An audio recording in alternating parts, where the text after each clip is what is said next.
বাজারে এখনো বাড়তি আলুর দাম গত সপ্তাহে 2 দফা বেড়ে হয়েছে প্রতি কেজি 80 টাকা, যা আগের সপ্তাহেও ছিল 70 টাকা। কৃষি সম্প্রসারণ অধিদপ্তর জানায়, সংকট দেখিয়ে হিমাগার থেকে বেশি দামে আলু বিক্রি করছে মজুতদাররা। এরই প্রভাব পড়েছে দেশের বিভিন্ন বাজারে।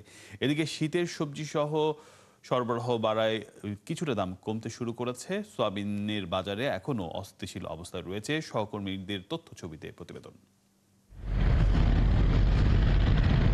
কৃষি সম্প্রসারণ অধিদপ্তরের তথ্য মতে, আলু উৎপাদনের জেলা মুন্সিগঞ্জে সচল থাকা 58টি হিমাগারে এখনও 32,000 মেট্রিক টন খাবার আলু থাকলেও সংকট দেখিয়ে হিমাগার থেকে 64 টাকা কেজিতে আলু বিক্রি করছে মজুতদাররা, যা কিনা কয়েকটি হাট বদল হয়ে খুচরা বাজারে বিক্রি হচ্ছে 75 থেকে 80 টাকায়। গত বছর এ সময় প্রতি কেজি আলু খুচরা বাজারে 40 টাকায় কিনতে পেরেছিল ভোক্তারা।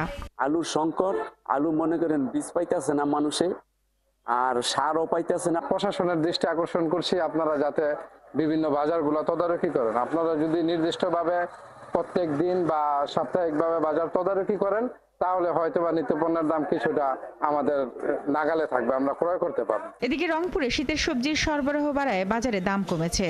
10 টাকা কমে 40 টাকায় বিক্রি হচ্ছে বেগুন। পটল কেজি প্রতি 8 টাকা কমেছে। এছাড়া ফুলকপি, বাঁধাকপি সহ আগাম শীতের সবজির দাম কেজি প্রতি 5 থেকে 8 টাকা কমেছে। শীতের সবজি নামছে তো নামাতে প্রতি কেজিতে 20-30 টাকা করে আল্লাহর রহমত কম আছে। কোনো কেনার ক্ষমতা নেই আমাদের, যে ইনকাম মিডিল ফ্যামিলিদের, আমরা খুব দুরবস্থায়। মানিকগঞ্জের বাজারে শীতের সবজির দাম কিছুটা কমলেও কমেনি আলুর দাম। খুচরা বাজারে নতুন আলু বিক্রি হচ্ছে 90 থেকে 100 টাকা, আর পুরনো আলু বিক্রি হচ্ছে 80 টাকায়। নতুন করে ভোজ্য তেলের দামও বাড়তি হয়েছে। বর্তমানে আলু নাই, সব ইন্ডিয়া থেকে আলু আসতেছে। নতুন আলু ইন্ডিয়ান, পুরানো আলু ইন্ডিয়ান, এই জন্য দাম একটু বেশি। তেল কিনতাম মনে করেন 170 করে, এখন হয়ে গেছে 200।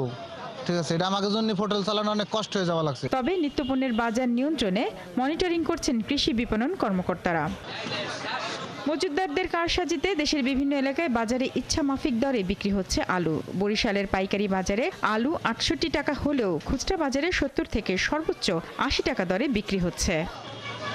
একইভাবে দেশি পেঁয়াজের দর প্রতি কেজিতে 2 দিনের ব্যবধানে 10 থেকে 15 টাকা বেড়েছে দাম। কমেছে সবজির দর। শারমিন স্বপ্না, 71।